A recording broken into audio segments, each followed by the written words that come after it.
Welcome back, everybody. The state's largest utility, National Grid, now being hit with millions of dollars in penalties for billing and service issues. And leaders with the Department of Public Utilities really calling out the company for ignoring their fundamental obligation to customers who hadn't received a bill in months. NBC 10's Lauren Melendez. Live on the newsroom right now. Lauren, how could something like this happen? Well, I think customers want that answer more than anyone, guys. According to National Grid, 35,000 customers were not billed last October and November. And since then, in fact, only 92% did get a bill. So the DPU, they are firing back at the company and saying they just can't expect people to pay it all back at once. In fact, the Department of Public Utilities is actually limiting how much money National Grid can collect from customers after months of these billing failures. And all of it was outlined in a very harsh letter released Monday, scolding National Grid when they admitted that even 3,000 customers didn't see a bill for up to 6 months at all, while the ones that did saw some sky-high numbers piling weeks of usage.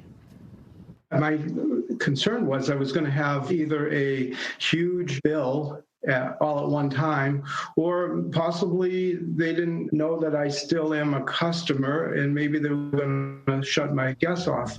So what happens now? Customers who get a bill more than 60 days late, they won't even be required to pay it. And if they did pay, they'll be getting a refund.